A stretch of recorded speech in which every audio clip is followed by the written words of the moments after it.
Bé, doncs, primer que tot, aquest tema sobre cooperativisme, economia social i globalització, hauríem de començar una miqueta per al panorama global, el panorama global de com està l'economia social, no tan sols a Catalunya i a Espanya, sinó també a Europa, i aquí el mestre Andreu ens fa una mica. Bé, bona tarda a tothom i moltes gràcies per l'assistència, pel seu interès. Jo us explico una mica el que, el meu punt de vista sobre la situació de l'economia social que és molt important. El context en què trobem és que en aquests moments estem a la sortida d'una llarga crisi, no va passar, però sí que sembla que estem de sortida, i que aquesta crisi s'ha posat de manifest més que mai el que se'n diu, que són les falles del mercat. És a dir, inclús economistes de tot tipus reconeixen que aquesta crisi s'ha posat de manifest que mai el sistema capitalista típic, clàssic, tenia tantes falles de tot tipus.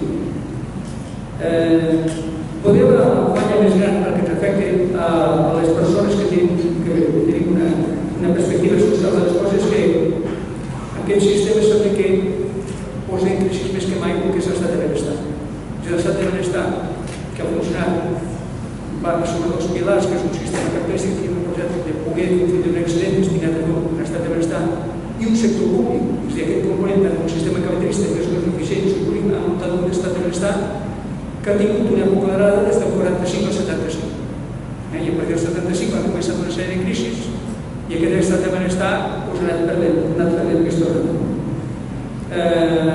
Això ha fet que ara ens trobem amb una societat molt més desigual que la que hi havia abans, amb una pèrdua creixent dels drets socials d'aquest model que tenim al camp, és a dir, aquest sistema capitalista que funcionava havia coincidit una sèrie de drets i de rentes a una part important de la població. Això s'està destruint. Sobretot encara hi ha més una gran incertesa de futur. És a dir, cada dia ho veiem als diaris, és a dir, el sistema de pensions, el sistema sanitari, tot té una gran incertesa. És a dir, no tenim cap perspectiva que això pugui... No hi ha antítesis. Està clar que estem retirant. I tot això fa que es torni a focalitzar la mirada a l'economia social. És a dir, que molts, tant a Espanya, a Catalunya, a Espanya i Europa, es torna a pensar que si aquest sistema està tan en crisi. I l'altre dia llegeix una carta que fa molta gràcia als Financial Times d'un professor que deia, escolti, miri, és que aquest sistema que tenim és molt inestable. Vull dir, tenim un sistema que la part política, la part és un sistema democràtic, que suporta un sistema capitalista. La part democràtica funciona amb el principi d'un home comú i la part capitalista funciona amb el principi d'una acció comú. I això, clar, ha de confrontar contínuament perquè són dos principis molt desiguals, molt diferents. Ho dic perquè qualsevol model que fem se'ns pot acusar que té moltes contradiccions, però hem de partir de la base que el model de base, el model de referència, ja té una grandíssima contradicció, i aquesta per mi és la més important. Això també aquests dies estem veient que s'està rebutjant, el Martín Wolf ha fet un article molt interessant també sobre les raons o les causes del populisme, i no són causes que es poden explicar només per raons econòmiques, és a dir, hi ha raons econòmiques, hi ha raons polítiques, hi ha raons ideològiques. Bé, doncs això també lliga molt amb el que estava dient abans, d'aquesta contradicció del sistema. El populisme, el sistema democràtic que tenim avui està pensat en una època d'unes altres societats més reduïdes, molt més... És a dir, el món de la globalització ha sigut difícil d'encaixar tot això i ara, més que les idees grosses, els missatges d'un líder carismàtic, i hi ha una bastanta preocupació si estem en un primer pas. És a dir, tots ens pensem que aquests fan això, s'equivocaran i plegaran, o realment hi ha una deriva molt preocupant de tota la societat. És a dir, tota la societat està derivant perquè han perdut molta força, els partits que defensaven idees, els partits que tenen organitzacions potents, tot això està molt qüestionat. Bé, voldria una mica, a pesar de tot, que és un fet que la societat, aquesta societat de referència clàssica està molt tegut, que possibilitat de crisi. I totes les idees d'economia social estan bullint per tot arreu. Hi ha més debat a Europa i hi ha més debat aquí. Aquí a Catalunya, per exemple, s'ha fet fa poc l'Associació de l'Economia Social de Catalunya, que és participa en la Conferència de Cooperatives, i participa en la taula del tercer sector, la Federació de Mutualitats i la xarxa d'Economia Social i Solidària. Per tant, és un sector que és un debat que s'està intensificant i s'està reflexionant molt sobre tot això.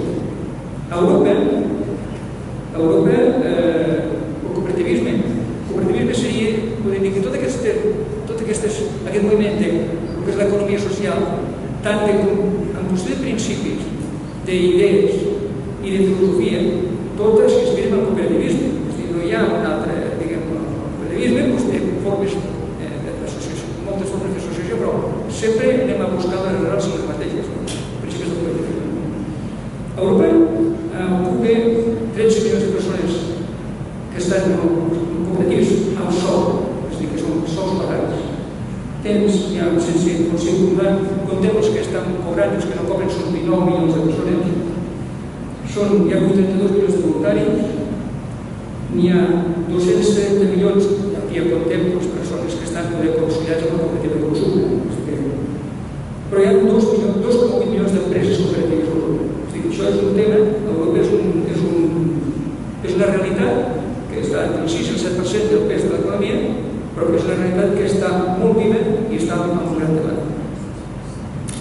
Aquesta realitat, estem veient que inclús el moviment cooperatiu està pressionant a les institucions europees per fer-la més que es concreti. S'ha fet una sèrie de declaracions que hi ha des del desembre passat a Bratislava, Ljubljana, Madrid.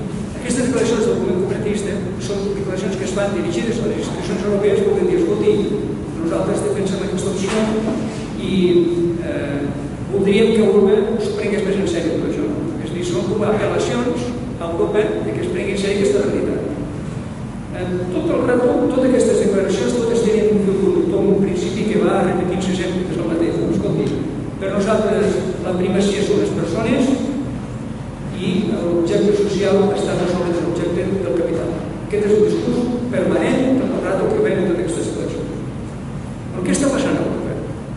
Aquí entrem ja en un camp de moltes contradiccions. És a dir, aquí a Europa hi ha molt moviment, està bullint molt, però hi ha molta confusió. I fan 5 idees de com està aquest debat a Europa. La primera és dir, a Europa diuen, no, l'economia social és un model empresarial per al futur de la Unió Europea.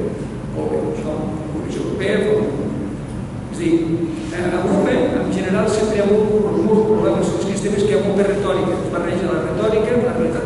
És el que tenim. Tampoc ara podem fer, és a dir, jo estic completament a favor de tots els sistemes europeus, però una cosa està a favor i l'altra cosa està pensant que això es arreglaran si tu no t'espaviles. És a dir, nosaltres hem de fer una acció, si volem que aquesta Europa sigui més social, si no hi ha aquestes activitats, amb què hi ha molts acadèmics que ho estan pensant. Quines són les característiques per la Unió Europea que té l'economia social? Són entitats privades que per tant no depenen del seu públic. Segona, estan organitzades d'una forma jurídica determinada, pot ser una cooperativa, pot ser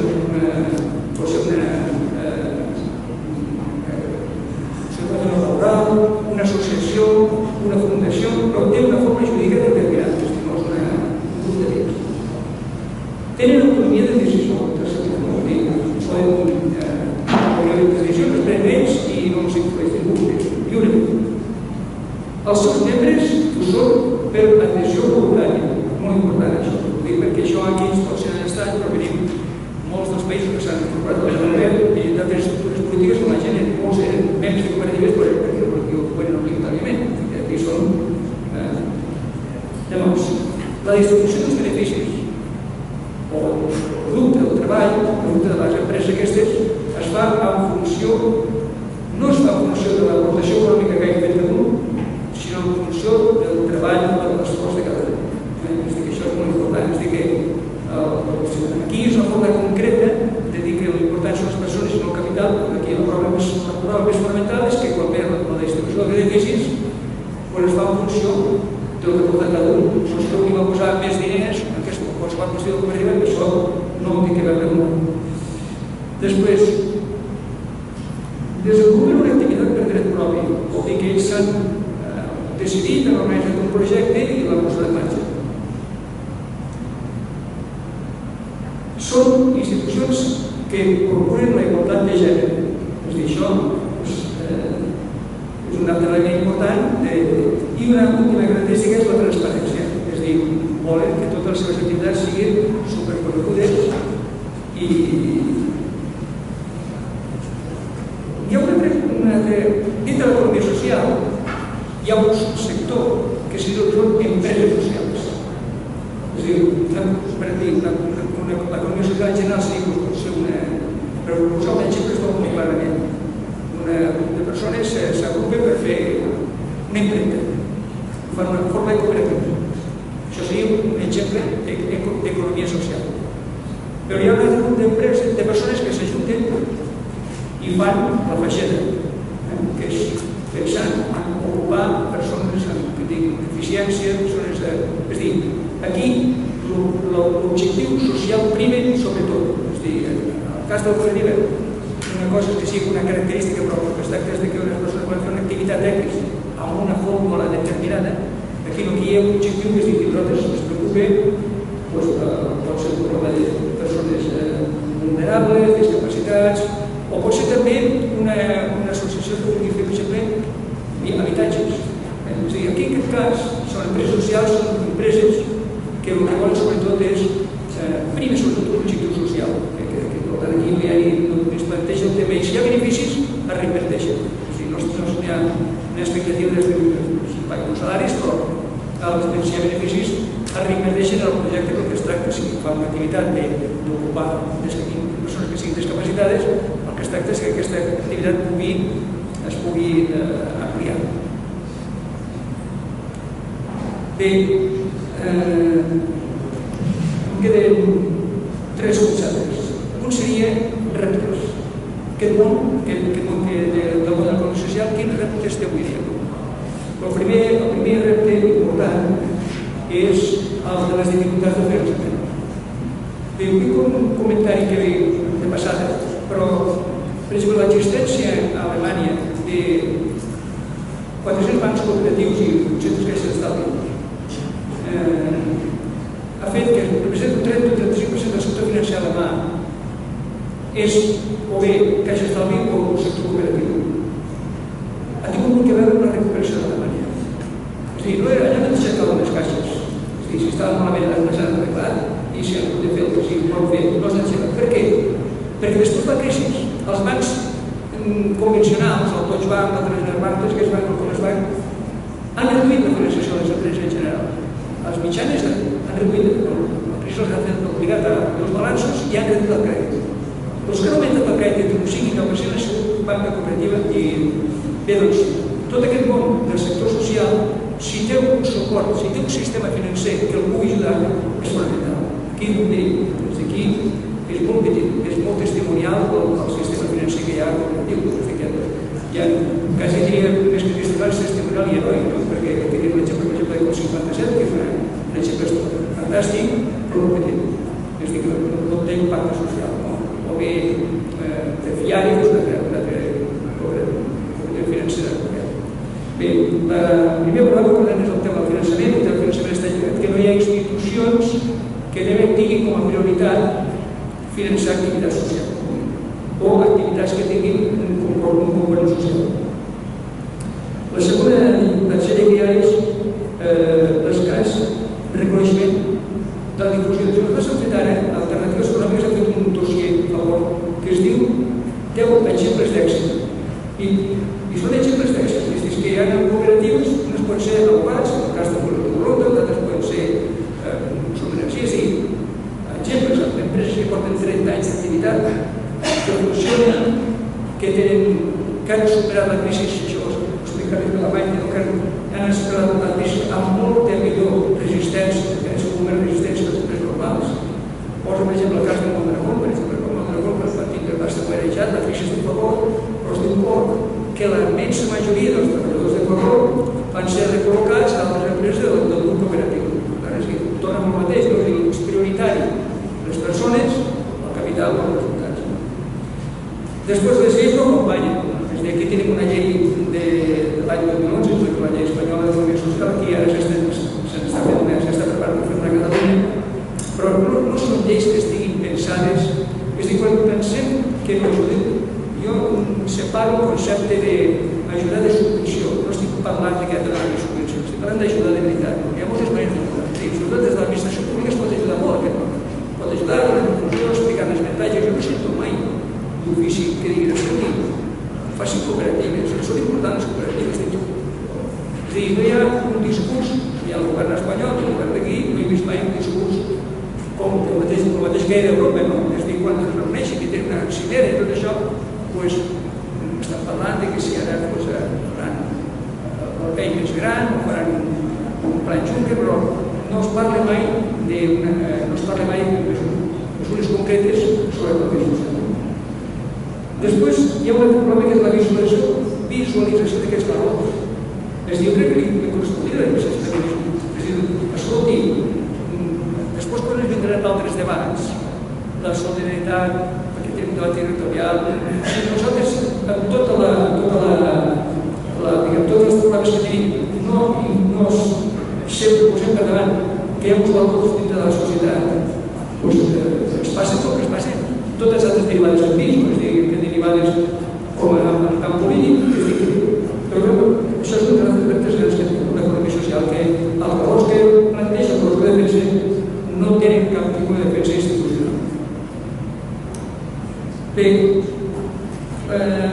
un últim punt és que ara ens trobem amb moltes iniciatives que són com semblants o cosines germanes de l'economia social. Doncs podem parlar de l'economia circular. L'economia circular té un objectiu molt clar, que és intentar aprofitar els residus i reciclar-los i aprofitar-los i tot això. És una qüestió positiva, però és un aspecte. L'economia col·laborativa, ho podem trobar de tot. És a dir, l'economia col·laborativa té un sentit si els sistemes informàtics permeten que una persona que tingui d'anar d'aquí a Madrid amb cotxe i des d'anar sol es posa en contacte amb l'altre que comparteixen el cotxe, doncs no vol gent de l'economia col·laborativa, o un altre que pot posar la seva casa el canvi d'un altre va a la casa d'un amic seu que està, o una altra persona que viu als Estats Units i es canvia la casa, són exemples d'economia col·laborativa, que fantàstic. Ara, coneixem, veiem en aquesta ciutat d'aquests moments que hi ha molts exemples d'economia col·laborativa que s'ha de manera d'obtindre beneficis de forma disparatada i crear uns problemes socials descontrolats. Així que, després, una altra, la responsabilitat social corporativa, l'altre discurs que hi ha, que es tracta de que les empreses tinguin una consciència social, que hi hagi un control, hi ha unes comissions, són idees que són totes en el fons ben inspirades d'alguna manera en l'economia social, però el seu impacte és molt limitat. Hi ha un estudi que al qual es fa una comparació de riscos i valors, i va suposar 5 valors: la dignitat humana, la solidaritat, la sostenibilitat, la justícia social i la democràcia. Abans m'he deixat de dir amb les característiques de totes les economies, és que són institucions democràtiques. És a dir, no tan sols perquè el vot, sinó perquè més la gestió i tota l'activitat que fan hi ha un control democràtic. Bé, doncs com us dic, aquests 5 punts, aquests 5 valors de la dignitat humana, la solidaritat, la sostenibilitat ecològica, la justícia social i la democràcia, si mireu l'economia circular, només el compleix un, que és la sostenibilitat ecològica. Els altres, cada empresa com sigui, però no tenen cap objectiu fixat. Si mireu l'economia col·laborativa, doncs té el de la solidaritat. I també el de la democràcia, potser és el cas de la democràcia. Però si mirem el cas de l'economia social, els compleix els 5. Es preocupa per la dignitat humana, es preocupa per la solidaritat, per la sostenibilitat ecològica, per la justícia social i per la democràcia. Per tant, és un model d'intervenció econòmica que té aquestes qualitats i que està en aquests moments en un moment de grans expectatives, que aquestes expectatives augmenten i creixen, sobretot per les falles de mercat que s'estan veient més que mai, sobretot ho veiem en del medi ambient, d'altres empreses. Hi ha una empresa que estigui al voltant de l'economia social, ja no pot fer cap desastre, perquè són els propis socis són els que per frenar. Bé, aquesta era fonamentalment el que puc explicar i una mica de panorama de com està el tema de l'economia social, el debat que hi ha hagut sobre això i que les contradiccions que en aquest moment estan bastant de benestar i l'economia de mercat l'estan posant en valor. Una altra cosa és si això serem capaços de que realment es consolidi, es concreti i es normalitzen normes o quedaran més en una expectativa.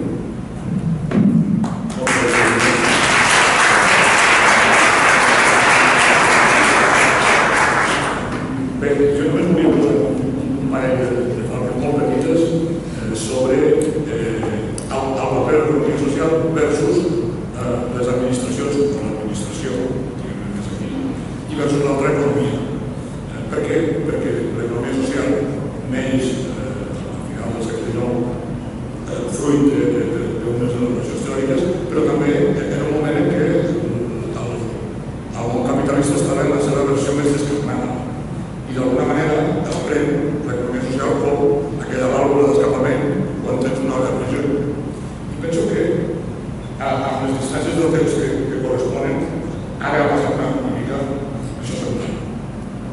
Parlaves de la Unió Europea i aquestes definicions que fan tan ambivalents, però és que la Unió Europea té definicions.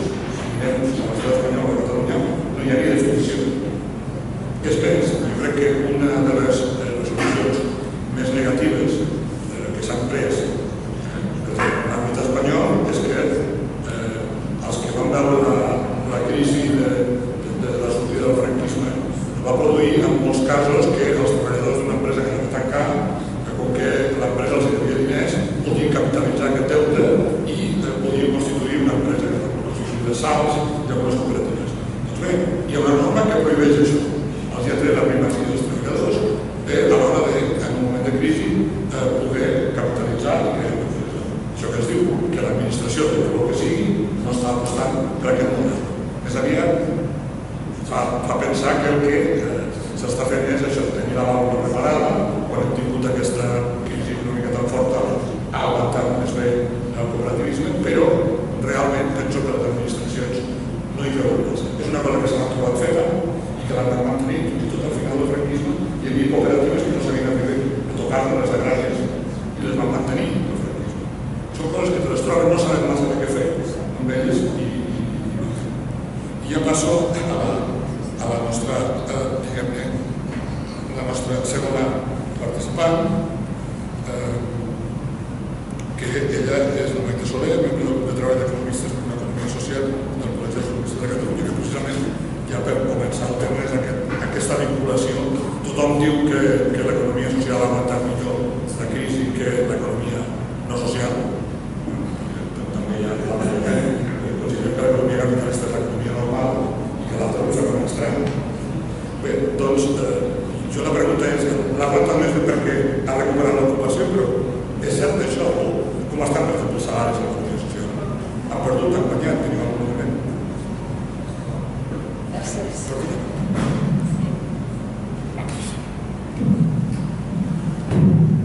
Gràcies.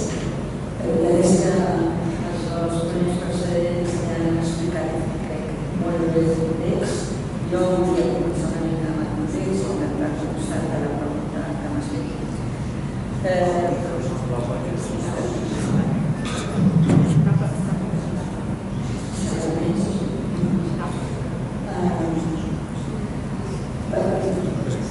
L'anterior parlava d'una dades d'Europa, jo donaré quatre dades de Catalunya. En el 2016 es van crear 177 cooperatives noves a Catalunya, fins a arribar, les que tenim censades, que són 4.306 cooperatives. Els ingressos no van créixer en la mateixa proporció. La facturació va caure un 0,3%. O sigui, estem parlant d'uns ingressos de 4.660 milions d'euros. Si no haurem pagat anava a caure, deixem una sensació d'estancament. Es creen noves cooperatives, de 1977, però l'execució no. Ara, en l'any 2017, se'n creen 45 cooperatives noves i el finançament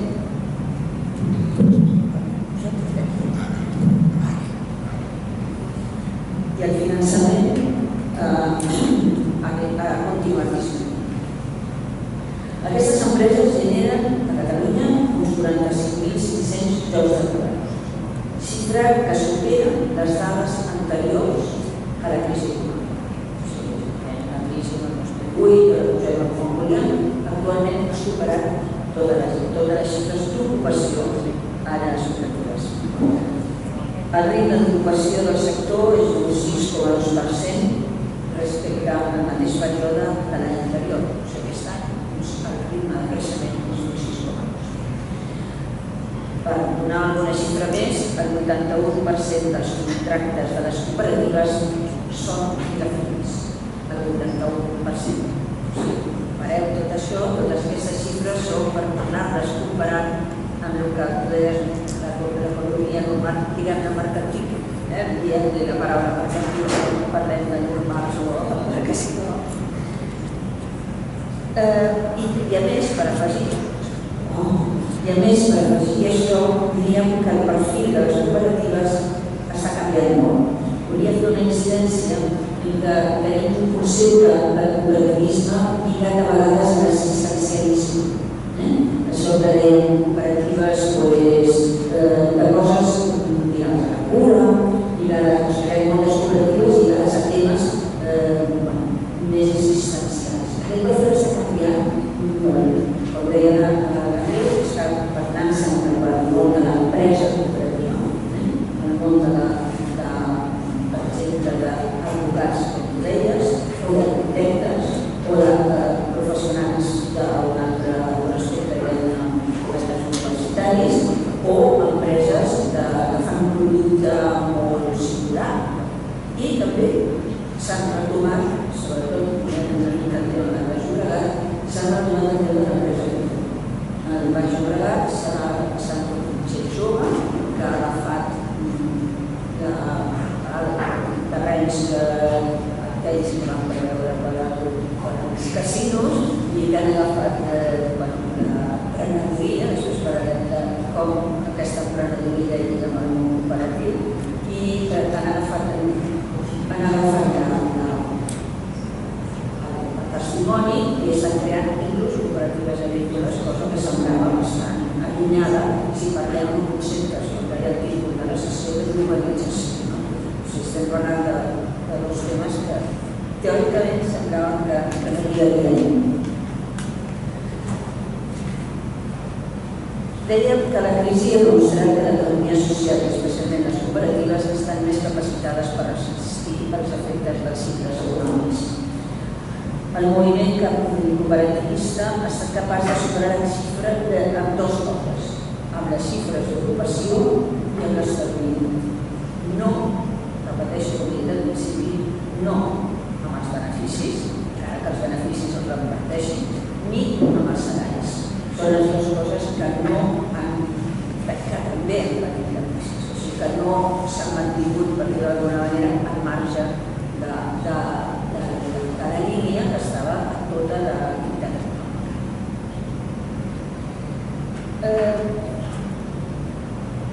Vull fer un petit esment dels principis del cooperativisme. L'Andreu ja els ha explicat bastant.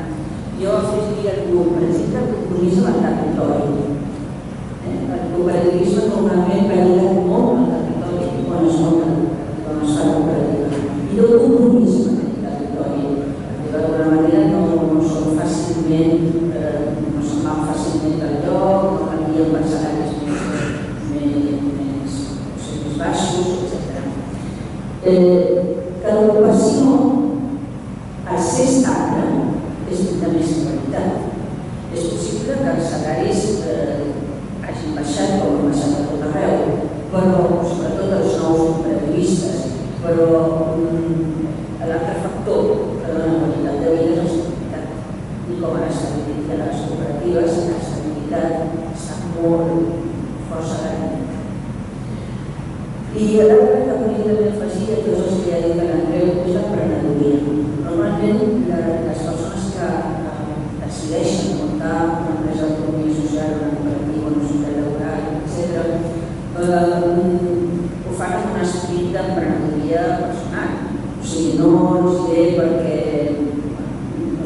és una acció, o sigui, que si promovem l'emprenedoria, estarem també d'alguna manera fent més factible o més fàcil que la gent decideixi agafar aquest estil d'empresa, aquesta forma d'empresa.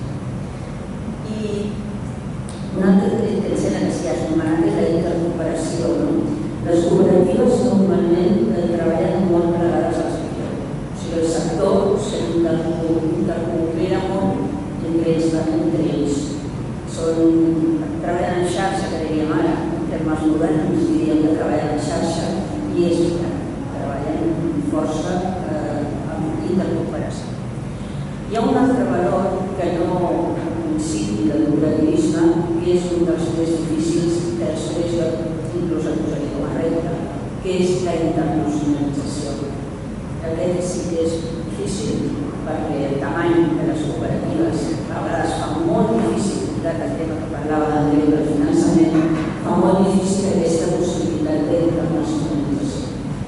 És a dir, com deies, que la Unió Europea afavoreix que tot això sigui com a mínim dintre de l'espai europeu, doncs segurament les cooperatives també tindran més facilitat per poder iniciar aquest camí de la internacionalització.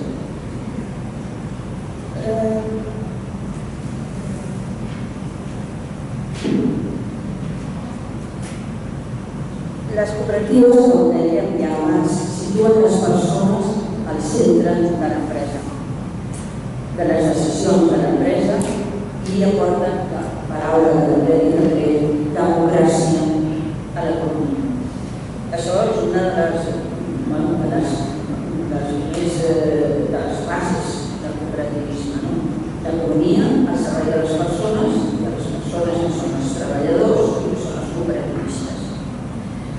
I això va molt lligat a una situació en la qual jo crec que ens trobem i que tots estem, sobretot de la jornada d'avui, pensant que és una situació cap on tenim d'anar, que és que la societat exigeix recuperar el dret a decidir com s'incorpora al mercat de treball i en quins drets.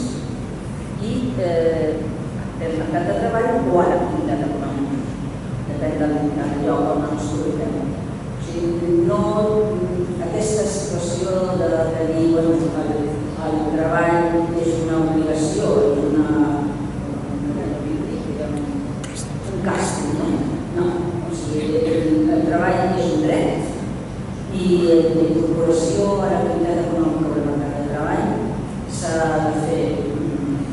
s'ha d'exigir que sigui voluntària i coneixent els drets als quals, les infraccions, coneixent els drets que comporta la incorporació al mercat de treball. Això està molt clar en una empresa d'economia social, en una cooperativa, perquè hi ha uns estatuts que diuen clarament quines són les teves obligacions, quins són els teus drets i com funciona aquell mercat de treball. Quins reptes? Alguns dels reptes que parlava l'Andreu els vaig apuntar. O sigui, per exemple, el repte de l'economia cooperativa. Jo no la considero millor, no perquè passo amb els experts que ho expliquen, jo crec que l'economia cooperativa no és una economia social, simplement.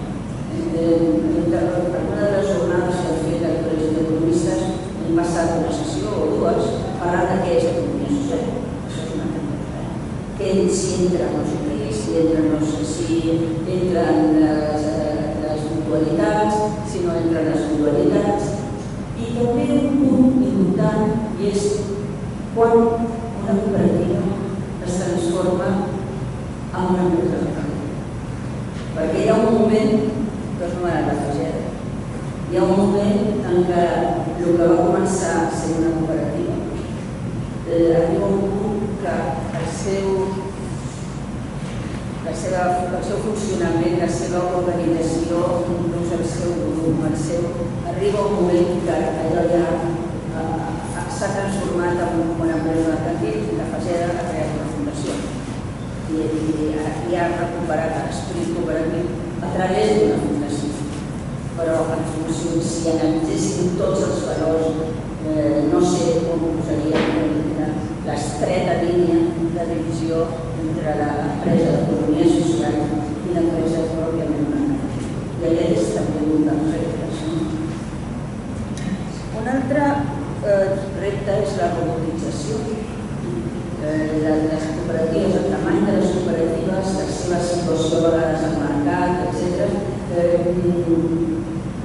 els fa difícil accedir a elements de robotització que incorporen al mercat i que només poden incorporar les empreses multinacionals, les empreses fronteres, les empreses pròpiament mercantils que accedeixen als mercats internacionals, etc. Llavors, el fet que aquestes empreses accedeixin a la robotització indispensable avui en dia és un dels reptes molt difícils i importants. I també els nous patrons de consum.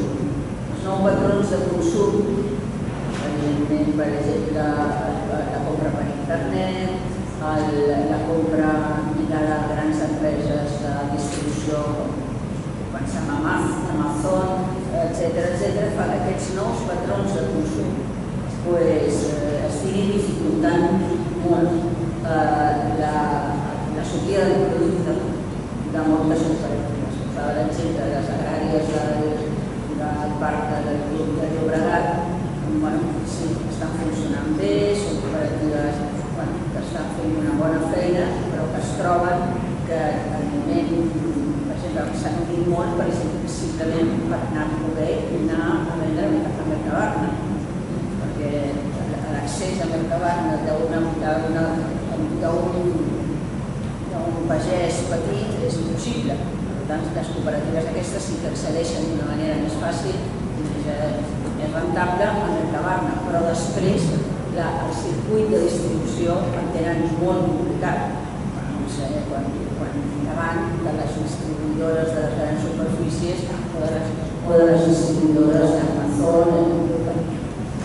Per tant, són reptes molt importants per al cooperatiu i que anem a intentar també parlar d'algunes solucions.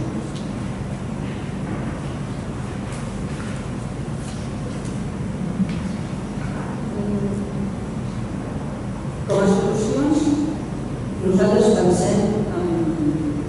pensat molt en que el primer que s'ha de posar és al centre de les persones, que és un dels primers objectius del cooperativisme i de les empreses d'economia social. Nosaltres centrem en les persones que és apoderar-les.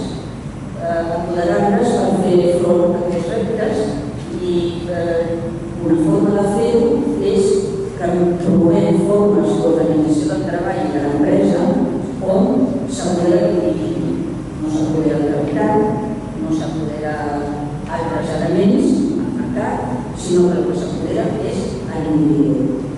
I creiem que el cooperativisme és un dels elements que pot fixar aquest apoderament de l'individu dintre de l'activitat econòmica i de la mercat. Tot això és el que ens va fer pensar al Col·legi d'Economia i jo, va començar a un grup de gent que un col·legi com el d'economistes no tenia res absolutament que tingués res a veure amb l'economia social. Els col·legis professionals, jo conec el meu, no conec els altres, però no sé per què penso que són institucions que són d'alguna manera per molts anys i que accepten algunes professions en les quals són imprescindibles, com és la medicina o l'arquitectura, que han de validar els professionals. En els altres llocs per el nostre criteri, estaven molt avasats als professionals de l'economia en uns sectors concrets, com podria ser en el nostre cas, els auditors, els fiscalistes, i el col·legi sabia el seu públic, que era aquest, i que, sabia bé, i per tant funcionava estupendament.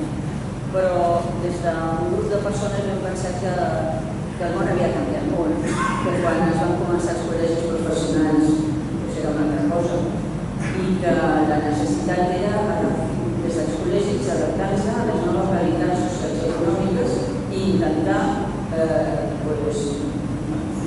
afavorir a tota aquesta nova realitat, donant-los canxa, donant-los espai, donant-los suport, donar-los visibilitat i intentar transformar des del col·legi la percepció que es té de la realitat econòmica.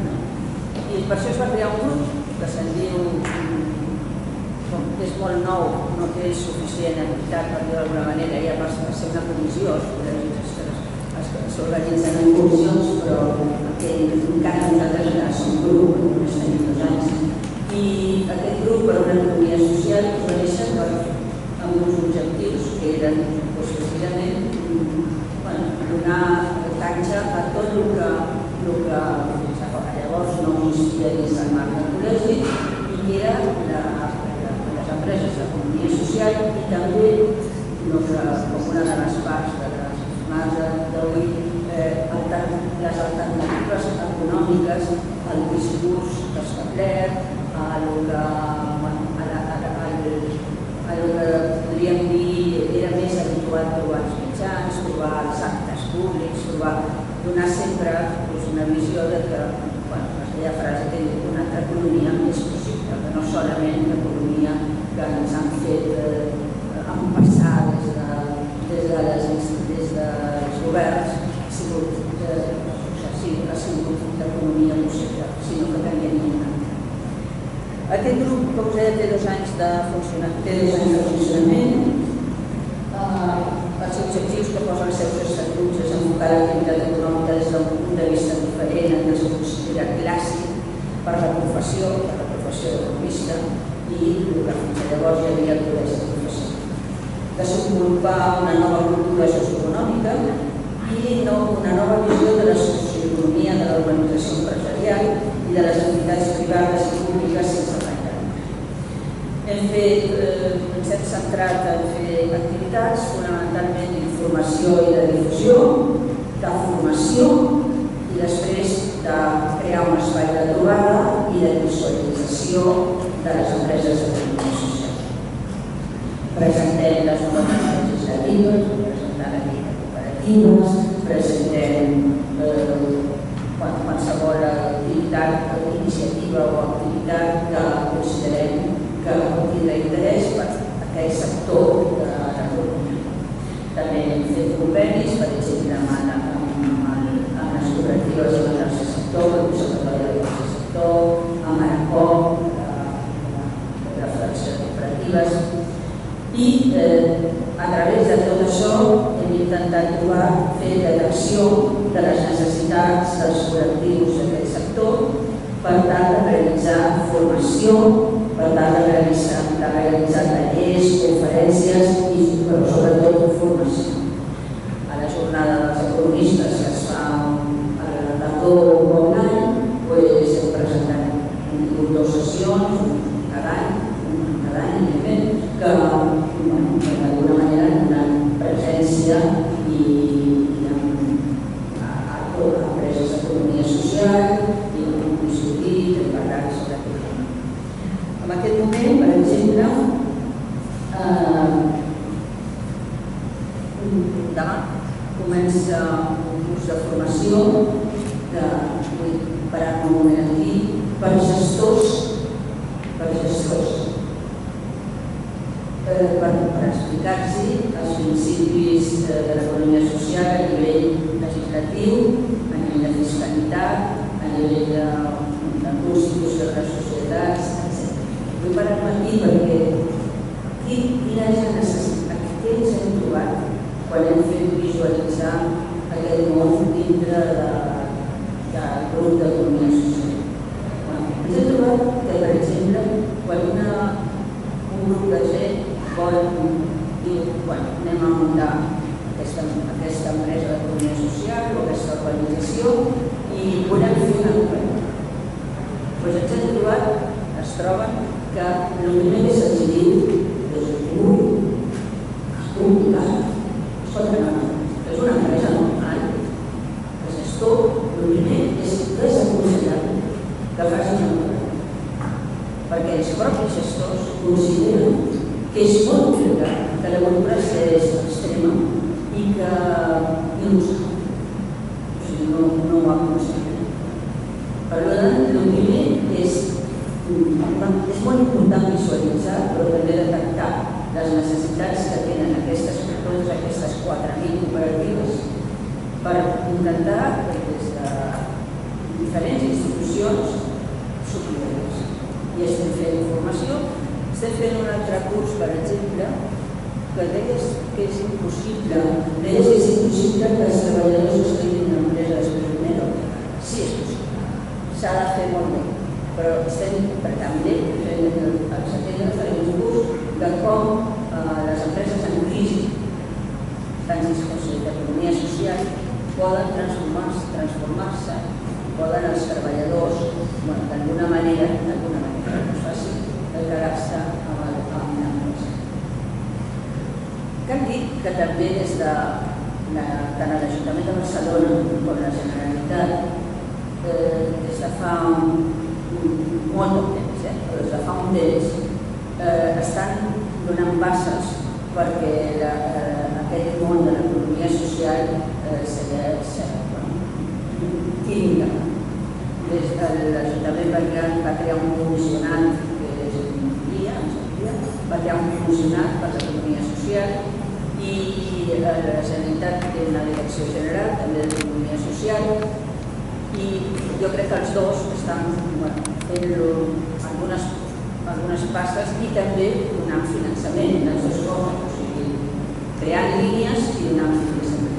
Per exemple, la Generalitat ha creat aquest passat mes de febrer una cosa que se'n diuen els ateneus cooperatius. Aquests ateneus cooperatius que s'han creat arreu de tot el territori són uns llocs públics, o sigui, és una iniciativa feta amb diner públic i que aplega, poden donar suport, informació, poden estar al costat de les empreses cooperatives del sector. Nosaltres estem treballant amb l'Ateneu de Sant Llobregat i, per cert, les dues persones que el porten són economistes, o sigui que s'ha plegat molt de la nord perquè els problemes que tenen les cooperatives fonamentalment són de gestió. No tenen gent especialitzada i els costa molt arribar a fer la gestió econòmica de les cooperatives.